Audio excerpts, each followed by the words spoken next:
नमस्कार, स्वागत है आप सभी का आपके अपने ऑनलाइन इंस्टीट्यूट निशांत ज्ञान के यूट्यूब प्लेटफॉर्म पर। मैं नितिन उपाध्याय आप सभी साथियों का स्वागत करता हूं, अभिनंदन करता हूं आज के अपने इस वीडियो में। मित्रों, अभी फिलहाल मैं जो है बीटीसी चतुर्थ सेमेस्टर की मैथ की श्रृंखला को आगे नहीं बढ़ा रहा हूं, क्योंकि बहुत कम छात्रों की उसमें दिलचस्पी थी। ठीक है, तो धीरे धीरे जैसे जैसे आपकी परीक्षाएँ नज़दीक आएंगी, जब आपका टाइम टेबल आ जाएगा, तब ज़्यादा से ज़्यादा छात्र देखते हैं। इस वजह से मैं उसे कुछ दिन के लिए पोस्टपोन्ड कर दिया हूं। फिर उसके बाद 2-4-6 दिनों के बाद पुनः मैं उस श्रृंखला को शुरुआत करूंगा। लगभग 17-18 वीडियोज हो चुके हैं। 10 वीडियो के अंदर मैं चतुर्भुज वगैरह समाप्त कर दूंगा। आपकी सारी देखिए, मैंने जो कहा है वो करूंगा, लेकिन आप अपने स्तर से तैयारी करते रहिए। ठीक है, चलिए आज की वीडियो में शुरुआत करते हैं। मित्रों, आज की इस वीडियो में हम आपके बीच जो है आज के शिक्षा विभाग में क्या अपडेट्स रहे हैं उसके बारे में हम जानकारी देंगे, और आने वाले समय में किस किस तरीके की रणनीति जो है उत्तर प्रदेश या अन्य राज्यों में बन रही है शिक्षा को लेकर के, मतलब शिक्षक भर्ती को लेकर के। शिक्षा से क्या ही मतलब है, आप पढ़ाई कर रहे हैं तो शिक्षक बनने के लिए कर रहे हैं, उसकी क्या अपडेट्स हैं। और आज जो है एक सूचना आपके सामने आई थी उत्तर प्रदेश सरकार को लेकर के, जो उत्तर प्रदेश में पिछले 2.5 सालों से उत्तर प्रदेश शिक्षा सेवा चयन आयोग का गठन हो रहा है। एक न्यूज पेपर में, आज की पेपर में कटिंग थी, मैंने खुद देखा था। कुछ लोग कहते हैं भैया ये पुरानी होती है, पुरानी नहीं थी मित्रों, आज की न्यूज थी। उसमें लिखा गया था शिक्षा सेवा चयन आयोग शासन स्तर से पास कर दिया गया है। इस न्यूज में कितनी सच्चाई है कितनी नहीं सच्चाई है, इस विषय पर हम आपसे बात करते हैं। मित्रों, आप सभी लोग जानते हैं कि शिक्षा सेवा चयन आयोग को लेकर के जो शासनादेश है, जिसे हम राज्यादेश कह सकते हैं, जिसे हम कह सकते हैं कि यह कानून बन चुका है और विधानसभा के पटल से भी पास हो चुका है। अब इस पे क्या होना है, कैसे होना है, मैं आपको बता दूं। यह शासन स्तर से जो पास की जानकारी है पूर्णतः सत्य जानकारी है, यह गलत जानकारी नहीं है। शासन स्तर से पास का मतलब है कि इस पे जो है कैबिनेट की मुहर लग चुकी है। अब कुछ लोग कहेंगे भैया इससे पहले भी कैबिनेट की कई बार मुहर लगी थी। जो अध्यादेश आया था उस अध्यादेश पर कैबिनेट ने अपनी मुहर लगा दी है। बस इसका मतलब यही है कि वह अध्यादेश अब पहले भी कानून बन चुका था, लेकिन अब क्या होगा, अब इसे जो है धरातल पे धरातल पे आने की जो जानकारी है वह इससे पता चलती है कि यह धरातल पे आ जाएगा। तो आप सभी लोगों को मैं जानकारी के लिए बता दूं। अब कुछ लोग कहेंगे ऐसा वैसा, कुछ नहीं भाई। देखिए, शासन स्तर से पास होगा, अभी कुछ दिन बाद आपको न्यूज आएगी यह कैबिनेट स्तर से पास किया गया, कुछ दिन बाद न्यूज आएगी कहीं फंस गया है, उसके बाद काम होगा। ठीक है, तो इन लोगों का कुछ भी समझ में नहीं आ रहा है कि शिक्षा सेवा चयन आयोग आज पिछले 6 महीनों से ये लोग शिक्षा सेवा चयन आयोग क्यों नहीं गठन कर पा रहे हैं। उसका मेन रीजन यही है कि शिक्षक भर्ती को थोड़ा सा लेट किया जाए। ठीक है, शिक्षक भर्ती को लेट होने से क्या फायदा होगा अब ये लोग ही जाने, मुझे तो नहीं पता है, लेकिन मेन प्रोपेगेंडा यही है। ठीक है, उसके बाद मैं बता दूं आखिर ये आगे क्या हो सकता है। आगे की जानकारी मैं बता दूं, आगे आपके लिए 2 काम हो सकते हैं। एक तो आपको मौका यहां हो सकता है कि 20-25 दिनों में आपको कोई न कोई सकारात्मक खबर मिल सकती है। सकारात्मक खबर का मतलब, मुझे जो जानकारी मिली है, इसके मुख्यालय जो है उत्तर प्रदेश माध्यमिक शिक्षा आयोग जो इलाहाबाद में है, वहीं पर इसका जो है बन रहा है हेड ऑफिस, वहीं पर हेड ऑफिस बनेगा और सारी चीज़ें लगभग क्लियर हो चुकी हैं। अब आगे क्या होगा, 20-25 दिनों के अंदर ही आपको सूचना मिलेगी। अब कुछ लोग कहेंगे भैया ये नवंबर बीत जाएगा, तो क्या यूपी टेट हो पाएगा कि नहीं हो पाएगा, इस तरीके की तमाम सारी जानकारी जो है आपके सामने आएगी। ठीक है, यूपी टेट हो पाएगा कि नहीं हो पाएगा, तो मैं आपको बता दूं यूपी टेट जो है अभी फिलहाल के लिए, जब तक शिक्षा सेवा चयन आयोग की बात नहीं बन जाती है तब तक यूपी टेट की आप चर्चा मत करिएगा। मैं आपको यही कहूँगा कि अब कुछ लोग कहेंगे भाई शिक्षक भर्ती बिना यूपी टेट के भी आ सकता है, कुछ भी हो सकता है उत्तर प्रदेश में, इस बात को ध्यान रखिएगा। तो आपके सामने सीटेट दिसंबर वाला आने वाला है। ठीक है, यहाँ पे मेरा लिंक ही नहीं चल रहा है, सीटेट दिसंबर वाला आने वाला है। तो मैं आपको कहूँगा कि जितने भी बच्चे तैयारी कर रहे हैं उत्तर प्रदेश में शिक्षक भर्ती के लिए या किसी भी राज्य में शिक्षक भर्ती के लिए, आप यूपी टेट की राह न देखें। अगली शिक्षक भर्ती बिना यूपी टेट के भी आ सकती है, यह भी संभव है। ठीक है, तो उसके बारे में परेशान आपको नहीं होना है। सीटेट दिसंबर की आप तैयारी करिए अच्छी तरीके से, और सीटेट दिसंबर में होने वाला है तो उसमें आप लग जाइए। ठीक है, तो बिना शिक्षा सेवा चयन आयोग की तो यूपी टेट होगा नहीं, और यूपी टेट के चक्कर में आप अगर पढ़ेंगे तो कहीं ना कहीं आप पीछे हो जाएंगे। कुछ लोग कहेंगे अब उत्तर प्रदेश में शिक्षक भर्ती ही नहीं आएगी। देखिए, भविष्य के गर्त में है, कुछ भी नहीं कहा जा सकता है कि शिक्षक भर्ती आएगी कि नहीं आएगी, लेकिन हाँ, लोकसभा चुनाव से पहले आपको कुछ ना कुछ दिखाई दे सकता है। या ये कह सकते हैं कि आपको कितने महीने, 3 महीने ये बचे हैं, मार्च में जो है आचार संहिता लग जाएगी, फरवरी तक कहीं ना कहीं आपको जानकारी कुछ ना कुछ मिल ही जाएगी। तो आप लोग परेशान ना होइए, कुछ ना कुछ तो सकारात्मक चीज़ें आपके साथ होने वाली हैं, ठीक है। अगर नहीं होती हैं तो फिर वो क्या ही बोल सकते हैं। बीएड वर्सेज बीटीसी बिहार शिक्षक भर्ती की क्या न्यूज थी मित्रों।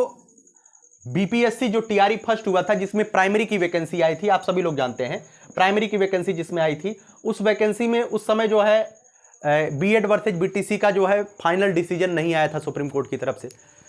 बीएड वर्सेज बीटीसी बिहार शिक्षक भर्ती में फाइनल डिसीजन अब आ चुका है। बीएड के बच्चों को प्राइमरी से पूरी तरीके से बाहर किया जा चुका है।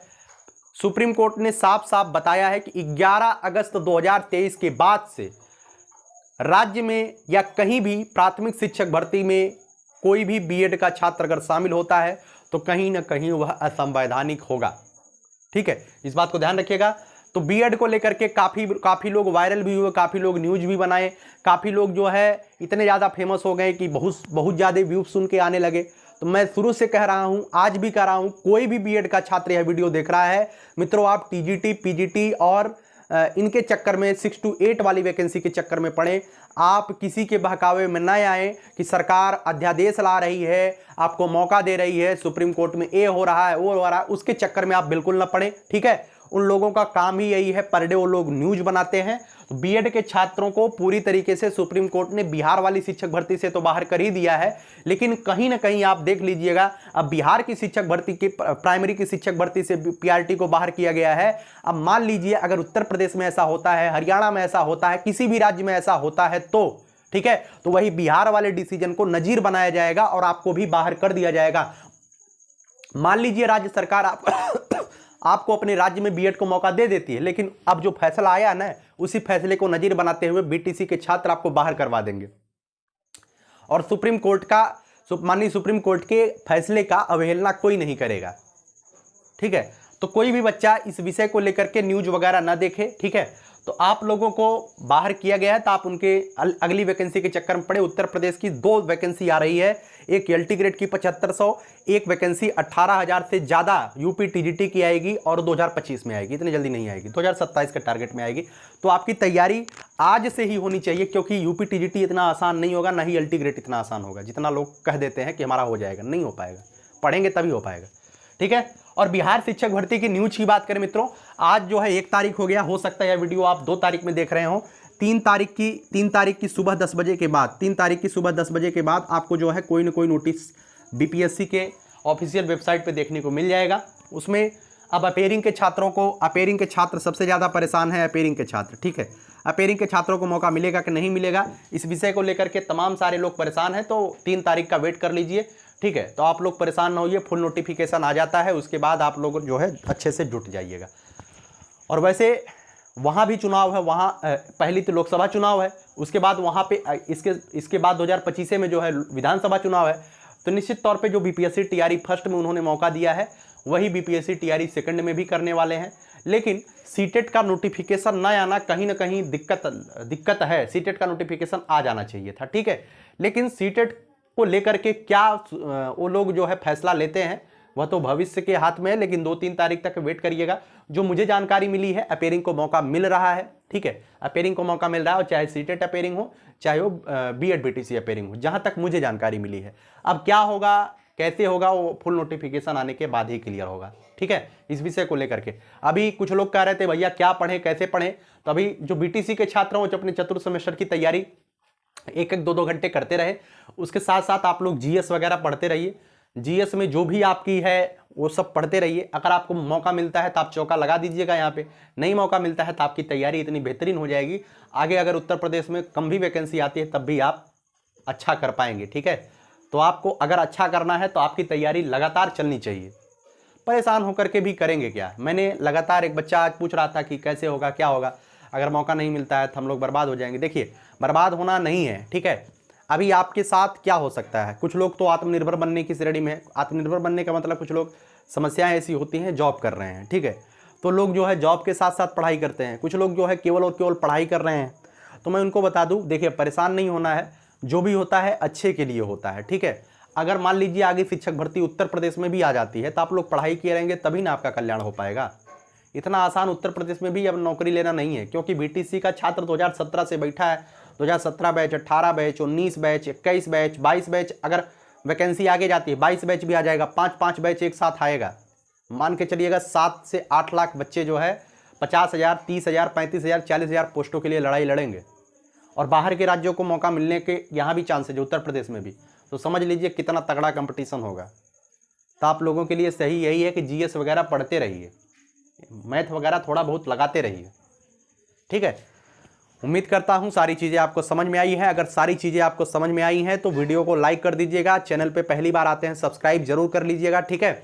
और अपने दोस्तों तक आप इसे शेयर भी कर दीजिएगा। बिहार शिक्षक भर्ती को लेकर के परेशान ना होइए, मैं लगातार जानकारी हासिल करने का प्रयास कर रहा हूँ। बीपीएससी को मैंने कम से कम 4-5 ईमेल भी पिछले 6-7 दिनों से किया है, लेकिन इतने जल्दी ईमेल का जो है वहाँ से रिप्लाई भी नहीं आता है। जब नोटिफिकेशन ही आने वाला है तो लोग रिप्लाई क्या ही करेंगे, ठीक है। तो मैंने आप खुद ही नहीं किया था, कुछ बच्चों से भी करवाया था ईमेल, लेकिन किसी के पास ईमेल का रिप्लाई नहीं आया है। और काफ़ी लोगों ने ईमेल का रिप्लाई, मतलब काफ़ी लोगों ने किया है। मेरी बात जो है एक अच्छे यूट्यूबर से हुई थी जो कि बिहार में जो है शिक्षक भर्ती को लेकर के एक्टिव रहते हैं, ठीक है। उनसे भी बात हमारी हुई थी और उन्होंने भी आश्वासन दिया। आश्वासन क्या दिया, वो आश्वासन देंगे थोड़ी हो पाएगा। उन्होंने भी यह बताया भैया हम जो है, वो लोग तो बिहार के ही है, पटना के पास के ही, वो लोग जाकर के जानकारी हासिल किए तो कहीं ना कहीं मतलब कि मौका मिलने के चांसेज हैं, ऐसा मुझे कहे हैं, ठीक है। यही जानकारी मैं आपको भी दे रहा हूँ। पढ़ाई करते रहिए, जो भी होगा भविष्य के हाथ में होगा, ठीक है। तो चलिए इस वीडियो को यहीं तक रखते हैं। नीचे आप लोग बता दीजिएगा कि कैसे आगे क्या करना है, उसके साथ साथ मैं वीडियोज आपको देता रहूँगा इसी तरीके से। देखिए पढ़ाई को लेकर के बहुत सारे बच्चे कहते हैं कि भैया हमको ये पढ़ा दीजिए।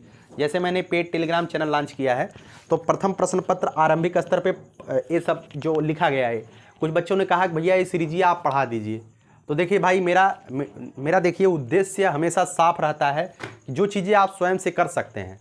जैसे मैंने पेड टेलीग्राम चैनल लॉन्च किया है चतुर्थ सेमेस्टर के लिए।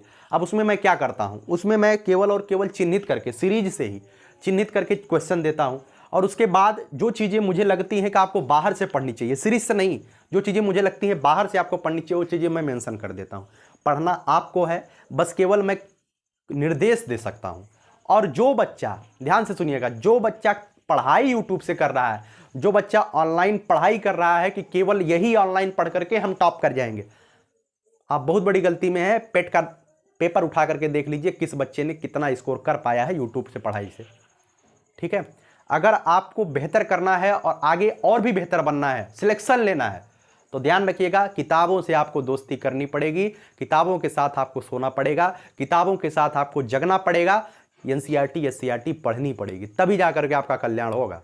स्वाध्याय करना पड़ेगा, नहीं तो गांधी जी ने किस वर्ष लंगोटी पहनना प्रारंभ किया था आप नहीं उत्तर लगा पाओगे। और ये प्रश्न जो है एनसीईआरटी में गिवन है, कक्षा 8 की एनसीईआरटी में दिया गया है। अब कुछ लोग कहते हैं भैया विदेश से क्वेश्चन पूछ लिया, विदेश से क्वेश्चन नहीं पूछा है, 8 की एनसीईआरटी में दिया है, ठीक है। मुझे कुछ बताने की आवश्यकता नहीं है। इसी वजह से मैं सीरीज वगैरह या ऐसी चीजें जो आप स्वाध्ययन करके पढ़ सकते हैं उस चीजों को मैं नहीं लाता हूं यूट्यूब पर। मेरा तो व्यू जाएगा, मेरा तो इनकम बढ़ेगा, मुझे पता है, लेकिन आपका घाटा होगा, इन तय है, ठीक है। जो कहिएगा वो करूंगा। अगर मेरा फायदा आप दिखाना चाहते हैं तो बताइए, मैं पढ़ाऊं। अगर चाहते हैं कि आपका फायदा हो तो जो निर्देश मैं दे रहा हूं वही आप करिए, ठीक है।